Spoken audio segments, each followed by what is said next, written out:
Hello and welcome to the Everything Film Podcast. Today we're going to be talking about the summer blockbuster Superman. We're going to give you our thoughts, talk about some spoilers, and also talk about the overall future of this character moving forward.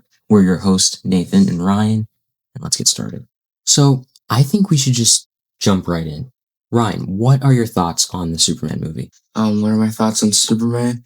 I think Superman was an amazing movie. It had great action, great storytelling, great fight scenes, like the one Mr. Terrific has on the beach, the one Superman versus Ultraman fight. And also, it has great heart and great humor. It really feels like a James Gunn movie. And after you watch it and you see that final scene where he's watching the footage of his earthly parents, you leave the theater with this fulfilling sense in a way. Yeah, I totally get that. Like when I walking out of the theater, like my heart just felt so warm. Like all the negatives about the movie just go away for a while. Yeah, like as I was watching it, I was like seeing the pacing issues. I was seeing some humor that didn't land for me. But right at the end, when he's just laying down on that chair, listening to the music and watching the footage of his parents, like all that kind of just went away, and it just warmed my heart. And I think this movie is so enjoyable that like a lot of the negatives just don't really hold that much weight to everything else in the movie. Also, I think Nicholas Hoult gave us the best villain performance of the year. Definitely. We don't know Galactus, but like so far, Nicholas Hoult, his Lex Luthor is probably one of the best iterations of the character, and he gives a great performance. Yeah, I agree. I think everyone in the movie gave a really good performance. And I think that contributes to the enjoyability factor, because it's so enjoyable to just watch all these actors on screen play off each other. Everyone's so perfectly cast for their roles. Yeah, like Superman and Lois, Jimmy, just basically everyone. They just feel like they're characters. And even like the characters that we haven't really been introduced to, like they just feel like they're characters. Like Steve Lombard. Yeah, like everyone just did such a good job. Like they feel like the core character. Like when I think of Lois now, I think of the Superman 2025 movie. When I think of Superman, I just think of David Cornsweet, you know? I think they just embody the characters so well. They captured the essence, the core of these characters when the comic book writers were writing them. And I think this is how they pictured them. Yeah. Also, the film does have pacing issues towards the start. Like, it's day, then it's night. Like, the whole baby kaiju thing, it kind of switches off to day when the kaiju's big without any explanation. And I feel like that was due to the test screenings. I feel like there were some explanation scenes, like with the whole crypto capture to the fortress. There was a scene where Ultraman punches Crypto that was cut. And I think that it would have benefited from that scene. Yeah, I agree with the Crypto thing, because like when I was watching it in the theater, I was confused. Like I didn't know. I was like, wait, Crypto was captured? Like when did that happen? And I think it really did.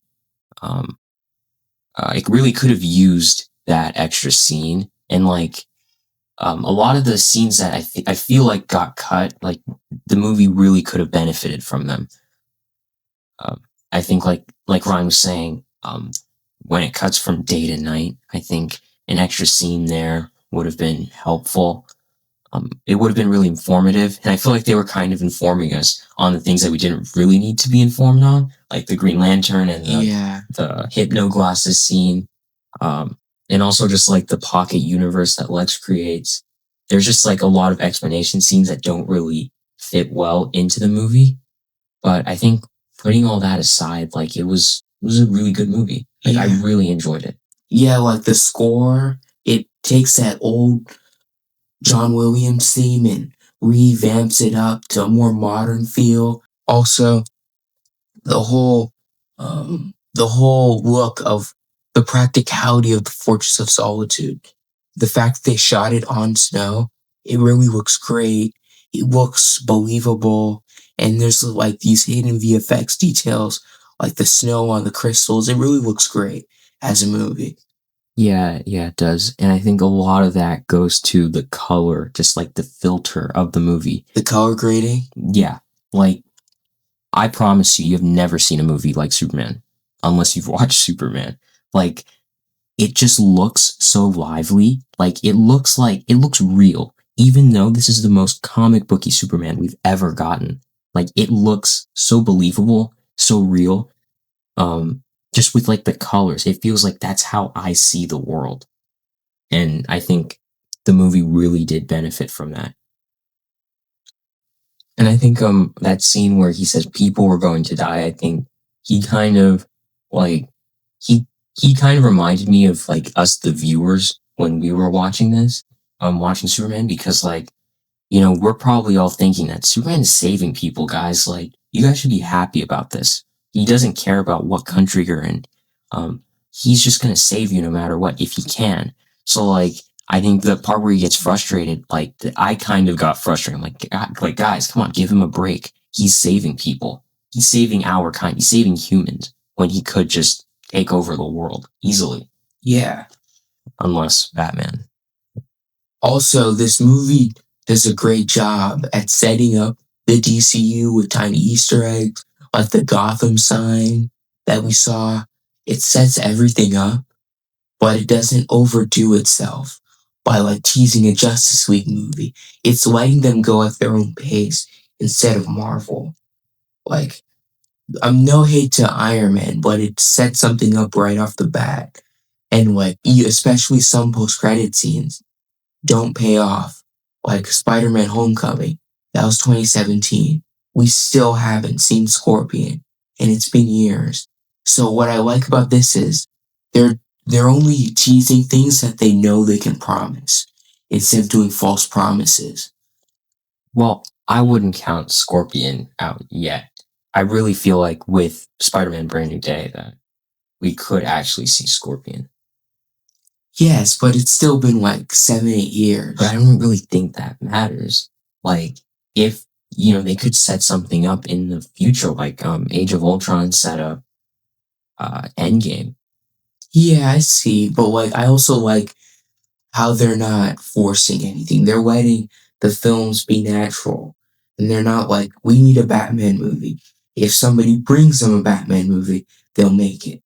They're not asking for one, in a sense. So I guess I'll say my review of Superman. Okay, yes. So I honestly like when I was watching the movie, I was like seeing so many problems. Like I do see what people mean when they say this was James Gunn's messiest script. And I agree because there's just so much going on that like it loses itself during the movie. And I think one of like the most frustrating parts for me was the Ultraman part because like leading up to the movie, everyone was kind of was really interested in seeing who Ultraman is. And when he finally took off the mask, it's revealed to be David Cornsweat as a clone, or Superman as a clone, which is David Cornsweat, which I'm totally okay with. But he doesn't seem surprised. He's like it's like almost like another day in the DC universe, which maybe it is. I guess it is. But you know, for us the viewers, it just didn't like for me at least, it didn't really pay off. Like I really feel like I really wish they gave that a little more importance. Um Also I think with the some shots did look, you know, questionable, but I really did love the movie. Like again, the ending, the scene at the end was really good. It really warmed my heart. It I just felt so I've had this really good feeling. Just I just felt good. I felt happy. And I think that's what a Superman movie should make you feel like. My favorite scene would um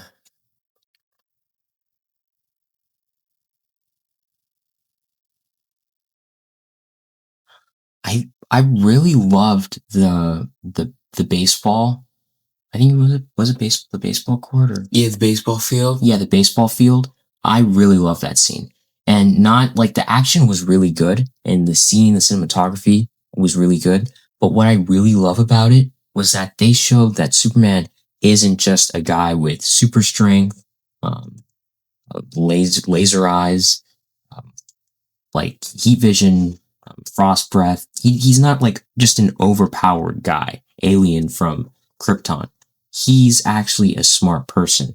The way he flew up into the air and then he just fell down just to remove all the nanobots, like that was really cool. And I really love that they showed that side of Superman because throughout the whole movie, he's really quick thinker and he's a creative guy, and that's how he beats a lot of his villains. And My also like the kaiju scene when he just wants to take him to a zoo or something, yeah, somewhere where they can study him. And the thing is, when I was watching it, I was like, man, this thing did nothing wrong. These people just put him out into the world, and he thinks that he has to like eat people, I guess. And Superman was, and I kind of like saw them and was like, okay, I guess it's an alien. Maybe he shouldn't be on Earth. And Superman comes, and then he says the same thing I was thinking, and I was like, okay, um, I guess I was right. I thought about this. I thought this is how it should be all along. my favorite scene is the whole Fortress of Solitude, the final scene where we get the Millie Alcock Supergirl cameo, where we get Punk Rocker playing, and where he's just sitting down, like looking at where Gary plays the memories of his parents, but the movie makes you think it's his Kryptonian parents, but it's actually Ma and Pa Kent. I think it's my favorite scene in the entire movie. I think it's a really well shot, really well written. Like it's a perfect scene in my opinion. Ultraman. I think that he was one of the most intriguing characters in the movie. Yeah, I can second that. Yeah, I think that just like with the way he's introduced, Lex telling him what combos to do, like 6A, 6B. 3C, Yeah, 4B, I think that was really cool, and that really highlighted Lex's IQ. yeah, The fact that he was able to memorize all of them. yeah, and like his battle IQ now is off the charts. I guess Superman probably isn't that good at fighting, you know, Yeah. but still, I think that's really impressive that he was able to just predict each of his moves. What I don't like about Ultraman is after we find out he's a Superman clone, it's like, oh, yeah, I cloned you. It's not a perfect match though. And then we just don't talk about it again. Yeah, Ultraman cuts him off. I get it, he cut him off, but I feel like that was a story move done. That was a plot convenience and not talk about it any further, yeah, which I think they could be setting up Bizarro. yeah, because he did fall into the pocket dimension. I don't know how that works, but it makes sense for him to turn to Bizarro. Maybe he got sent to another universe, and in the process, his face got all messed up and he became Bizarro. So, what I'm really wondering is why did they put him in this? Why? Because I get it, they wanted to give Superman a match, somebody better than him, but it feels like this was kind of set up, which I'm okay with, but like, it felt like It felt like even though he had a big role, like he didn't, and he wasn't really that important. yeah, he was the Hammer of Bravia at the start, Yeah, but like also we just kind of got he was just there to fight Superman. I get that's why he's here, but I wish they explored the cloning thing way more. yeah, yeah, and also like just the way that Lex was already able to enter the Fortress of Solitude. He had his DNA already. Like I feel like he's like we should have like there should have been another movie before this, like some kind of prequel or something. Because even though like this is, I wasn't expecting an origin story, but like there's a lot of things that happened that I wish that uh, that we got to see. Ultraman was a really cool character when paired up with Lex. Um, yeah, I guess that's everything we have on Ultraman. And we also got some cameos, which a lot of people went wild for in our theater. More people clapped for the Peacemaker one than the Supergirl cameo. Yeah. It was weird. Out of all of the rumored cameos, like we Supergirl is rumored even on the Regal listing. You see Millie Alcock's name. Maxwell Lord was rumored for a while, but Peacemaker was the one that they kept the best secret, and I was surprised by it. Yeah, I was not expecting a Peacemaker cameo. I got scared. Like it kind of like I got jump scared by the Peacemaker cameo. I haven't seen Peacemaker. I'm going to, but I've seen the Suicide Squad, so I was able to recognize who he was, and I was like, "Oh, that's John Cena." It really didn't. I wasn't expecting it. Like in the ending scene when he says your cousin comes back, I'm like, okay, yeah. But the way Peacemaker just appears on screen, I'm like, what? Yeah, like in our theater, so many people were cheering for Peacemaker. Like, I felt like I was the only one clapping for the Supergirl cameo. Like Yeah, no one else was really clapping. I think everyone was trying to listen to the dialogue. Yeah, maybe. What other cameos did we We get? got a Maxwell Lord cameo. Yeah. The way he kind of shows up, it's weird, but it also works. The one thing I like about these DC characters cameo, it's not this big event. Like it just so casually. It's so casual. Like, It oh, makes sense. Peacemaker's on a talk show. It's normal. Supergirl's coming back to get her dog. That's normal. Maxwell Lord's doing an interview. It's normal. It's also normal the way these characters just jump in. I'm excited to see in Lanterns and in Supergirl that normalcy continue.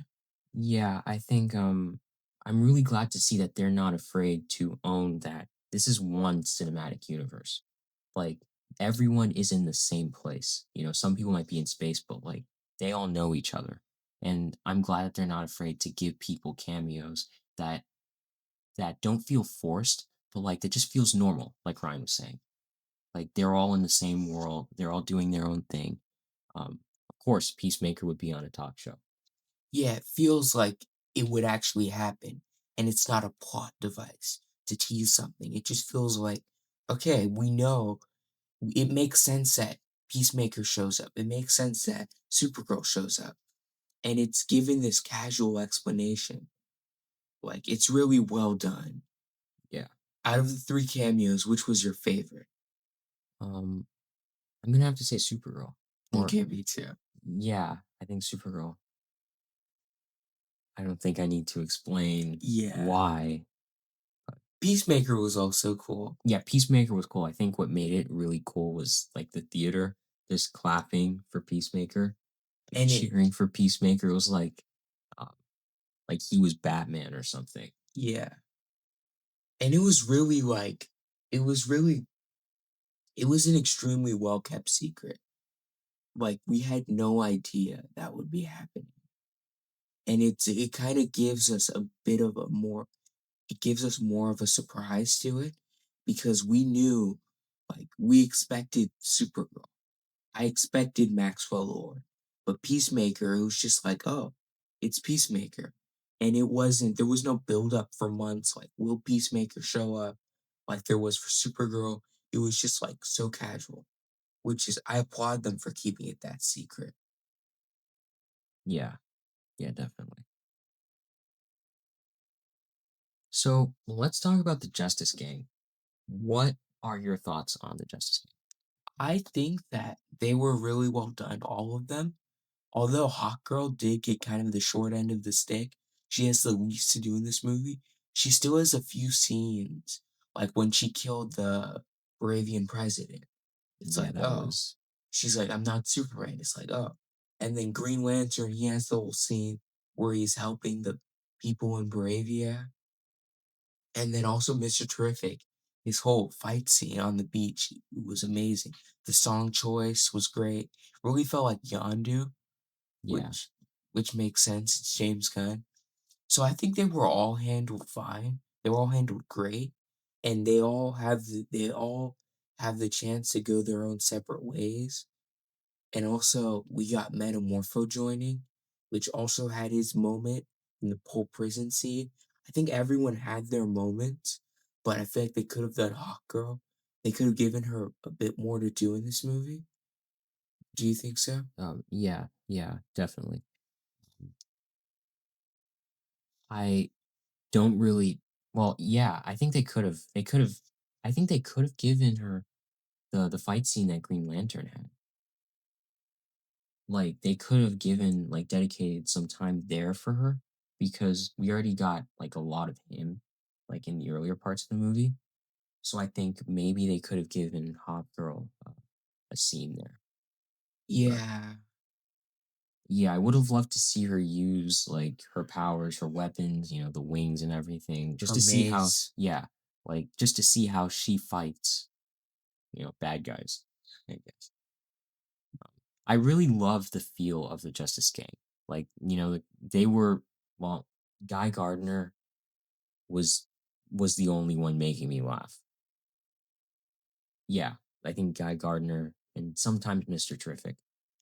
But you laughed at Mr. Terrific not because he made a joke, but like, I think because he's so serious and stoic, I think that's already like that contributes to his comedy. yeah, And also like, just the way he talks, like he's like very cold and I think he's just funny without trying to be. yeah. So let's talk about where we're going to be seeing the Justice Gang next. Okay, so Guy Gardner's gonna be in Lanterns next year. Hawk Girl's gonna be in Peacemaker this August. It's only Mr. Terrific that we don't know where we're seeing him then. Yeah, we haven't seen him in the Peacemaker trailer. Yeah, and also Maxwell Lord. We saw him in the Peacemaker trailer. It's really just Mr. Terrific and Metamorpho, which leads me to believe they're planning a the Terrific spin-off. Yeah, Bec- maybe they're off on their own because mission. yeah, because they're both on that team along with Plastic Man. So it's kind of weird that they're both not in anything in the future. Yeah. I'm wondering who they're gonna end up recruiting. Because we already know they're not gonna recruit Peacemaker, but like, surely someone from the audition will end up being on the Justice Gang. The future of like some characters are really uncertain right now. Yeah, yeah, I think they really, we don't know the plan after the Brave and the Bold, like, or yeah, I don't think so. Like, they've been keeping a lot of their plans under wraps. We know about the Starfire show. We know about um, the Dynamic Duo movie. We know about the Teen Titans movie. The Um, Wonder Woman movie, yeah, even that has been like under wraps. yeah, we know about Paradise Lost, Booster Goldwaller, but it's nothing with these characters. Yeah, So we have no follow-ups. Like we didn't get a Superman sequel announced. We didn't get a project with any of these characters past like 2026. We have no expectations of seeing them again unless DC comes to San Diego Comic Con this year and announces a full slate. But yeah, we have no way of knowing when we'll see these characters again. yeah, yeah. And James Gunn was even talking about like, maybe a Superman sequel won't be the way that we think it will. He said define a Superman too. Yeah, he's really been like, I think he's been teasing a team up yeah, event or, a versus event. I don't think they would do that because of the DCEU, but maybe, it's a Batman and Superman team up, or maybe it's a Supergirl and Superman team up. or a Superman and Wonder Woman too. Yeah, it could really be anyone. Or it could just be Superman being in one of, you know, someone else's movie, Yeah, like making an appearance. I also think that the reason why they did it like this is because just in case Superman flopped or didn't do well, I think they were just going to scrap it. That's why we don't know when Superman 2 is going to happen, or like where any of these characters will show up next, except Green Lantern and Hawk Girl and Green Lantern. Well, yeah, he's going to be in Peacemaker season 2, and Guy Gardner's also going to be in Lanterns. But we really don't have a lot of information on what's next for these characters.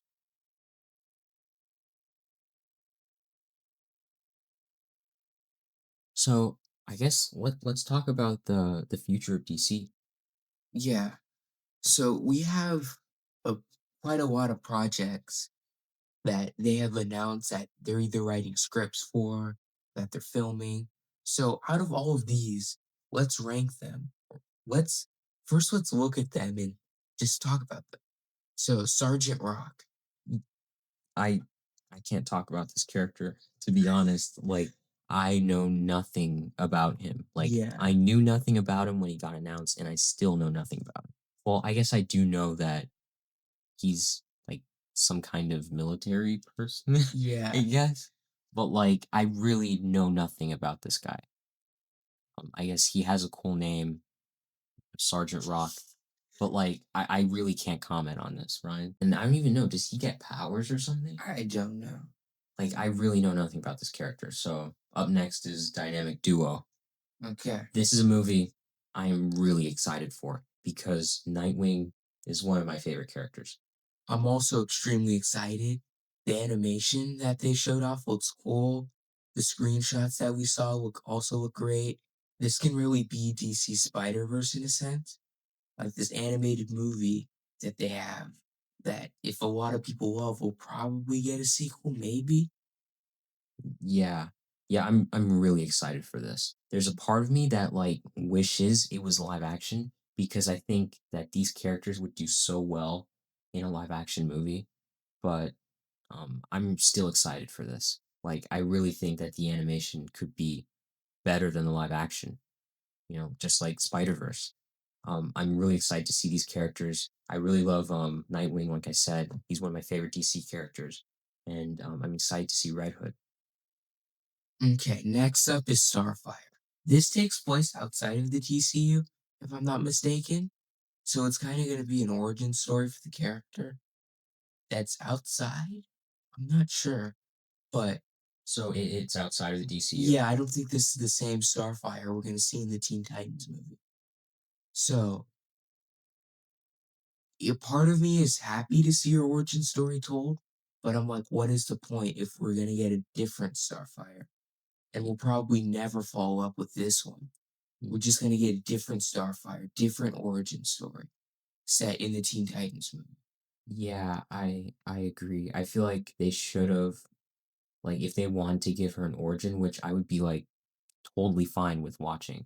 I think they should have made it in the DCU. So like that we know Starfire, who Starfire is, and what's her story.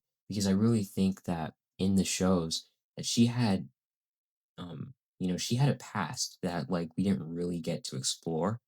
And I think it would be really cool to see her home planet, to see how she got to Earth, and you know, uh, what was happening before she met the Teen Titans. I think we touched on that a little bit with the shows, but I think having a whole show dedicated to her would, really expand the character. Next, I guess Clayface, another character that I know a little bit about, but like not that much. So we already saw Clayface in Creature Commandos. We saw him fight. We saw what he did to one of the characters. And we really see he has this fantastical element. So I'm glad it's not like a grounded Clayface. And who knows, we might see Batman show up in this. Yeah, It's really up to them. We could see Batman in this. Or even a mention of Batman. yeah. I think that's to be honest, that's the only thing, the only part of the show that I'm excited for is Movie. whether or yeah, movie, I guess, movie that I'm excited for. It's just to see Batman, I guess. Or even I guess we could like see maybe one of the members of the Bat family. Yeah, that is because we know Brave and the Bold is gonna dive into that. Okay, next up we have Peacemaker season 2. I'm I'm really excited for this, even though I haven't seen the first season, because I feel like we could get a Green Arrow cameo. And I am a really big fan of Green Arrow because of the CW show. And even though, it it did kind of fall off a little bit, but I really think it picked itself up. Um, I'm really excited. I really hope to see Green Arrow. And also like we that guy said that he's if it's finally happening, that he's gonna be the Green Arrow. And I think he's gonna have to show up in one of these projects. And I think it will be Peacemaker or Lanterns. Next we have Creature Commando season 2.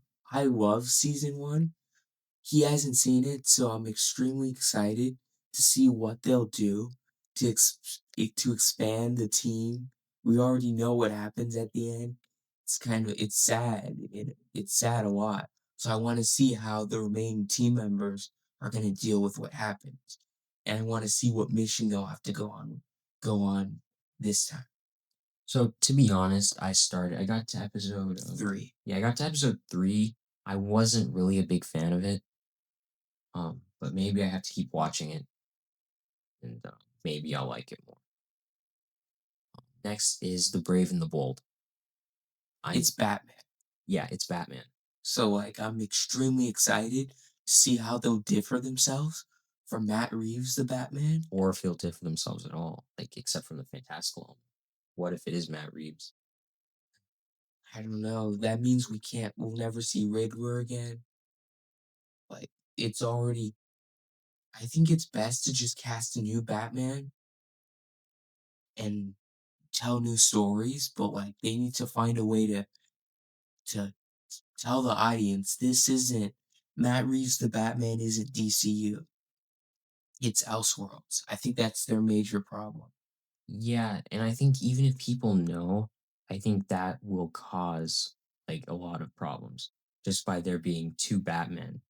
Like, Yeah. yeah, like we and then like they're coming out like a year after each other. So I really think that DC is probably going to cancel or is probably going to end the Batman after the part 3, and I think that's going to be the last we see of him unless there's a whole multiverse thing. And also, I'm really excited to see the Bat family. Like I'm really hoping we get a Nightwing cameo because I've said this. Nightwing is one of my favorite characters in DC. So I just can't wait to see what they do with this.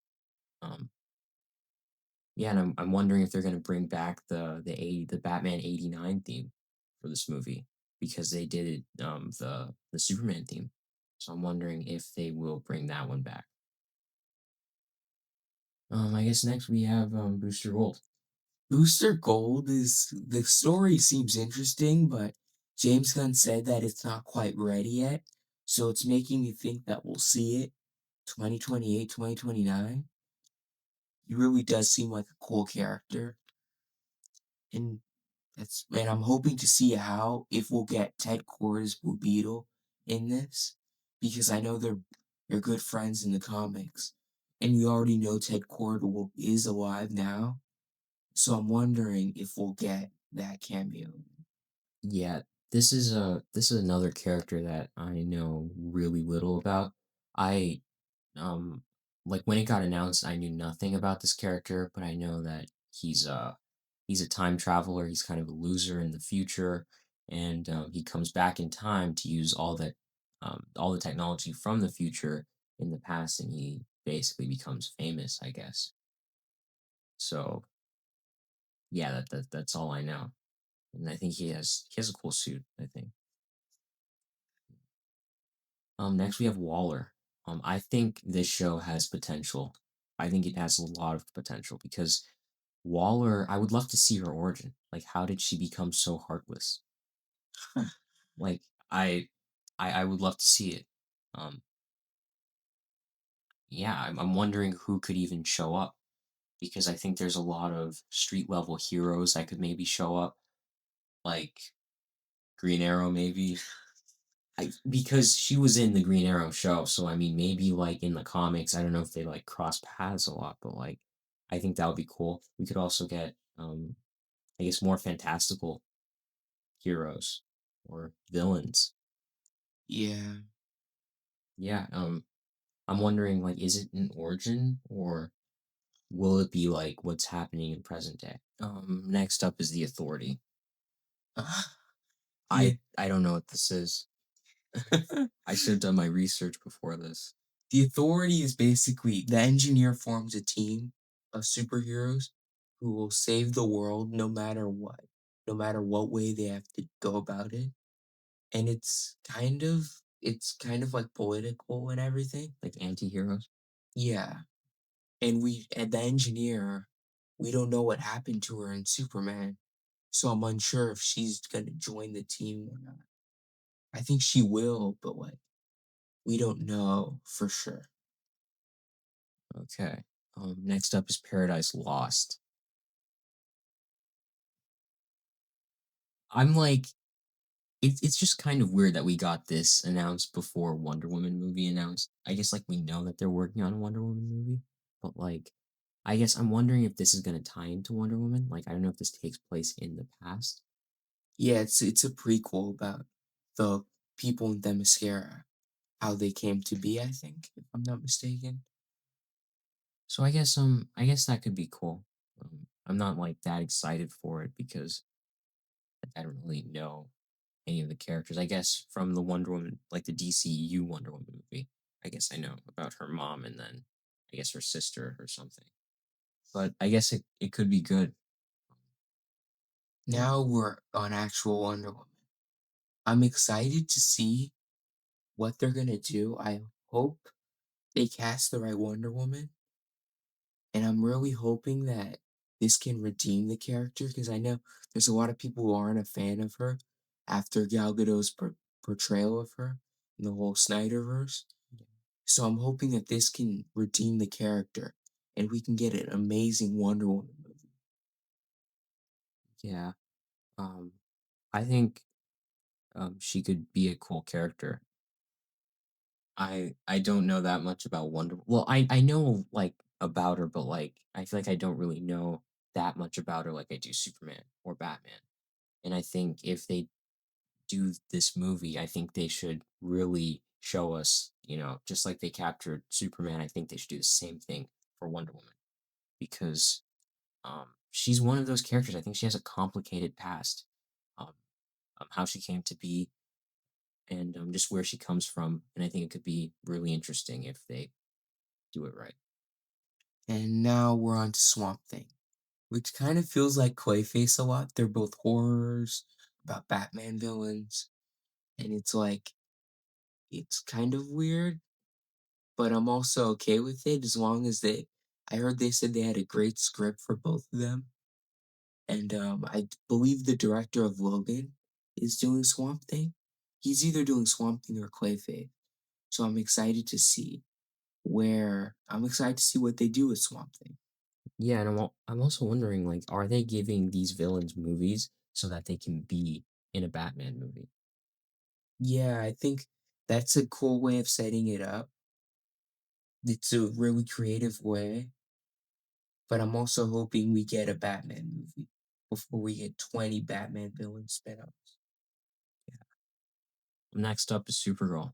This is one I'm really excited for. I think just seeing her at the end of Superman, like I already have a lot of faith in this movie.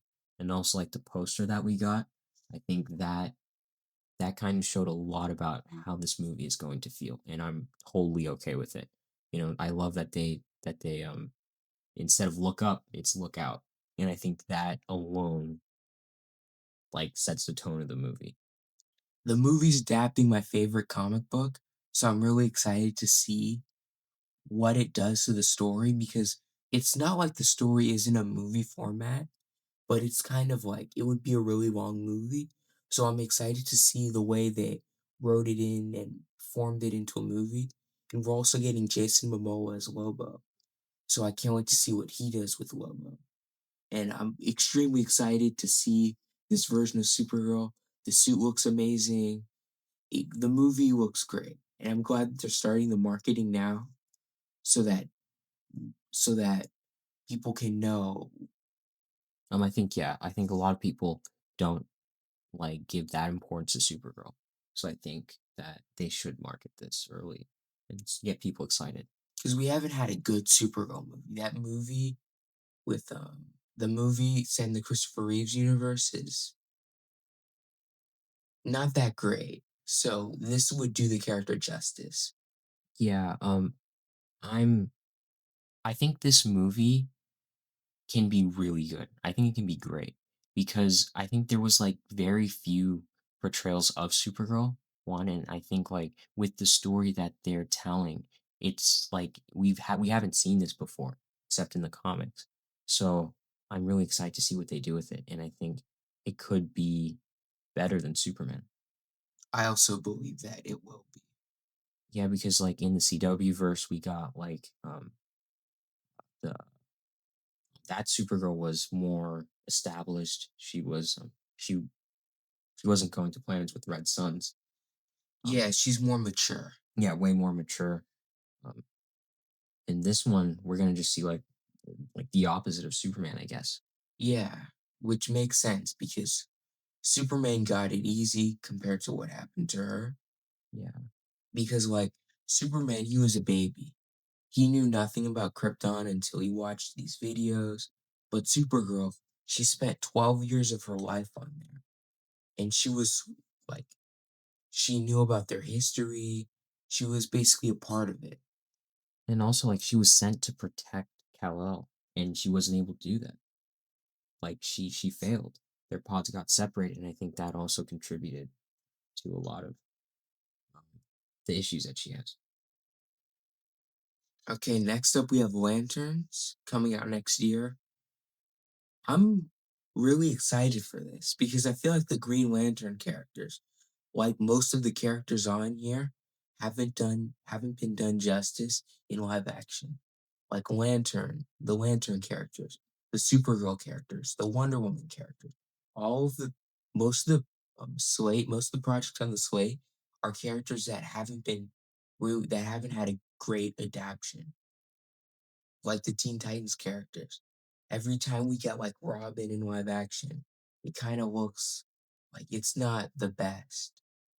So I think that these projects will redeem the characters, and I like the Al Jordan, John Stewart casting. So I'm excited to see what they're gonna do with them next year. Yeah, me too. And also, I think Green Arrow could show up here, so that's exciting. So I'm also excited for this because Green Lantern, I feel like he has such a cool power, and I'm excited to see what they do with that. There's so many things that they could do with his powers. I'm just really excited for that. Next up is Teen Titans. But like, Yeah, I'm really excited for this. I love the Teen Titans. yeah, I think the characters are really iconic. And this is also like they need to be done justice in live action. I haven't seen Titans, but I heard a lot of people don't like it. So I'm really hoping that this can be the definitive live action Teen Titans. Yeah, me too. And I think they have such a cool team. I think they have an interesting roster of heroes, and I just like I'm excited to see how they work in live action, and also like who they cast as these characters. This could be really interesting. Yeah, And I'm also wondering if this is going to be an origin Teen Titans movie, like a Teen Titans origin movie. that is true. We do know the person who wrote the script for Supergirl is going to be writing this one. So if Supergirl turns out great, then we have hope for this. But I'm also like extremely skeptical in a sense because these characters are really hard to pull off in live action. So they have a lot on their plate. Yeah, I'm really interested to see. I'm interested in seeing Beast Boy's powers. Yeah, Like, I'd love to see how they do that in live action. And last, we have the Batman Part 2? I love the Batman, and I'm excited to see what they do with part two. I heard Mr. Freeze could be involved. Maybe the Court of Owls would be extremely cool. Like, not in the same movie, but like I think the Court of Owls would be really cool to see in live action. They should save it for the Brave and the Bold, but I think they have a chance to do something great. And I heard Warner Brothers was excited with the script and they loved it. So I'm also excited for this. Um, Yeah, I'm interested in this. I think the reason why I'm not that excited is because of the Batman movie for the DCU. I think I'm just way more interested in seeing that than the Batman Part 2. And I think that's gonna be that's gonna be the hard thing about balancing the Batman for the DCU. And I think one has to go. yeah. And I think we all probably know who it's gonna be. Yeah. That's it for today's episode. Thanks for stopping by. Be sure to follow us on Apple Podcasts and Spotify, as well as subscribe to our YouTube channel. We're your hosts, Ryan and Nathan, and this is Everything Film Podcast. Thanks for listening.